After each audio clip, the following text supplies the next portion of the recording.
25th of December 2010. We are once again at the threshold where we are moving from one realm to another. From one end of the year 2010 has disappeared in the unknown oblivion, and another year has ushered in. Thus moves the wheel of time. This is change. The change takes place around the eternal axiom that never changes. Therefore, I was wondering what should be the message when love has embodied itself as Jesus and time unfolds into a new dimension. It is the most appropriate to overflow the Buddha field. Be a light unto yourself. Buddha field, a mystery beyond the known. A Buddha field is one of the most mysterious and rarest phenomena in the entire existence. I repeat this. A Buddha field is one of the most mysterious and rarest phenomena in the entire existence. A Buddha field is one of the mysterious phenomena in the entire existence. It implies whenever someone is awakened, his consciousness radiates a certain aura around him. Whoever is receptive and available can be transformed by this radiating energy from an awakened one. The very presence of the awakened one can hit you so deep that your dormant energy starts becoming alive once again. It has been described as a sleeping serpent being awakened. When the energy that was lying coiled, looking almost dead, is hit by the energy of the awakened one, it comes into life and begins to uncoil itself. This phenomena of uncoiling energy in the presence of the awakened one is called Kundalini in the East. Kundalini simply means the serpent power. The Buddha field works like a network. In the hands of a skilled master, it need not be confined to a small area alone. Instead, it spreads beyond the dimensions of the known. This is the reason I began these meditation sessions, books, and talks. Through this network of audio, video, and PDF, I am expanding the Buddha field beyond the horizons to the cosmic level. All these efforts are like putting a mirror in front of a light. The mirror does not produce light. However, it can reflect light. And when a single light is surrounded by thousands of mirrors, it can create a light of immense quality and beauty. In the same way, these innumerable number of books on almost an inconceivable range of topics, audio, video, and other devices have begun to act like thousands of mirrors, now reflecting the light of the being that radiates through this presence. In India, there is a temple made totally of small pieces of mirror. When you enter the temple, you are suddenly surrounded by your image reflecting from every nook and corner, in thousands of ways, from the ceiling to the floor, from one corner to another, and all around the walls. The image of one inside reflects in many a myriad ways. Each reflection represents you in its totality. It is not that the piece of mirror is going to reflect only a certain part of you. The mirror is reflected through these. Your whole being is reflected through these mirrors. And those thousands of mirrors all reflect you. Just take a lit candle inside with you, and you will be surprised at the effect of the flame. Just one flame suddenly becomes thousands of flames, and all the reflections create a tremendously awesome panorama of light. The man who has made this temple was one of the unique and the richest men in India who simply loved to create unique things. This temple represents the Buddha field in a material way through myriads of reflections. An enlightened one creates thousands of seekers around him like reflecting mirrors. They are not awakened yet, but they are aspiring to be awakened. They have not yet reached the ultimate. The flower has not yet blossomed, but like a bud, they are very receptive, open, and available. In the presence of the Master, they can at least function as mirrors very easily. Then one Buddha gives birth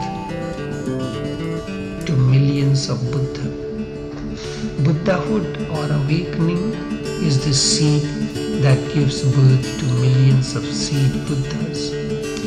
Through this network, I have created communes so that thousands of seekers can come to sojourn and learn to reflect my Buddha nature or awareness. Remember, never imitate a Buddha. Reflection and imitation are two totally different things. Mirror never imitates you. The mirror reflects you as you are. An awakened one acts as a mirror so that you can see your reflection in the awakening of the Master. The seekers begin to reflect the light of the Buddha, and in the process one day they are. Soon, one who comes within this energy field begins to reflect the light through gestures, reflected consciousness, and many other ways. His ways of thinking changes. Now he looks at the world and its phenomena differently. In the process, he has to be a mirror. In this process, time and space makes no difference. If you are available to me and you are as close to me as you are, then it does not matter to which farthest corner of the earth you belong. Certainly, you can and will ultimately reflect me. Through these writings, audio, video, I am creating a network to connect to millions of seekers world over. And soon these millions of people will start reflecting the light. Also, they are going to create a network of energy enveloping the whole earth. Just as one sun rises in the morning, but it is reflected by all the oceans, the rivers, the ponds, the small ponds too, reflect the same sun as the biggest ocean. Just one sun rising in millions of places starts reflecting it. And it is not only the ocean, lake, river, ponds alone reflecting. Instead, there are other reflections too. The reflections through ocean, lakes, ponds, mountain tops are gross. There are other reflections too that are more subtle. Even before the sun comes above the horizon, the birds suddenly start singing the inner harmony. They are awakened. Something tremendously beautiful has happened to them. and otherwise from where will this song arise? And they are so full of life. The flowers open their petals. These are reflections too. There is no obligation on their part. They can remain buds. It is no obligation on the part in any way. They may decide not to sing, but something irresistible has happened within which is beyond their control. When the sun is rising, something is rising in them through their life energy or their kundalini.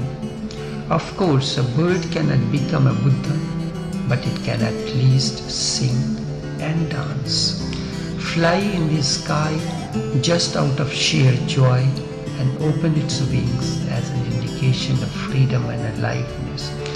The bird can now claim the whole sky as its own field of action, and all the flowers from the smallest grass flower to the biggest lotus, they suddenly all fall into a symphony. They forget all their differences. They forget that there are poor flowers and the rich flowers too, that there is a proletariat and there are the bourgeois. Suddenly all classes disappear, and in their flowering, in their opening, in their blossoming, they release whatsoever they have. They give back to existence as a gift whatever existence has given to them. This is what a Buddha does. He does not keep it or hold it. Buddha gives it back 1,000-fold. He multiplies it, because what was apparently not in the seed, what was not in the roots, what was not in the trees, in the branches, in the leaves, has suddenly come to blossom in the flower.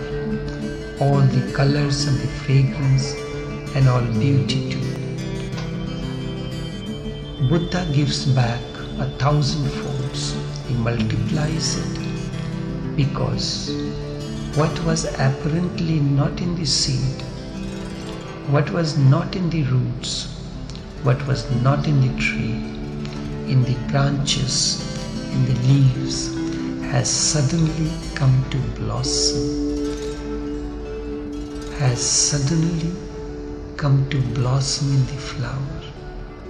All the colors, all the fragrance, and all the beauty too. But they waited long in the dark night for the sun to rise. The presence of the inner sun suddenly gets reflected in millions of ways and creates a network of light, life, joy, fullness, and overflowing ecstasy. This is Buddha field. One man getting awakened means the sun has risen. It is the declaration that dark night of the soul is at an end. But it is possible only if there are millions of people spread all over the earth to create a connectedness. With this network of energy, we may be able to transform many people who has no idea or who had never dreamt that there is something more than a mundane life. I am reminded of a story.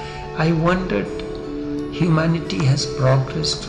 It has come a long way from the days of Krishna, Socrates and Buddhas. They have not moved a single inch. Human imbecility remains the same. One mask remains the same, only masks, and now they wear better masks than their ancestors. But behind the mask is hidden the same uncivilized, uncultured and ignorant consciousness. Humanity is not Buddha field has expanded its area, but its strategy has changed. Now I will depend on individuals. The awakened ones can move around the world to faraway regions, and still there will be a connecting link with me. Wherever they are, there is an aspiring heart. I am there to reflect. He will reflect me and the light. He will light the Buddhas and the understanding of the Buddhas. This is the energy field or Buddha field, a mystery beyond the known.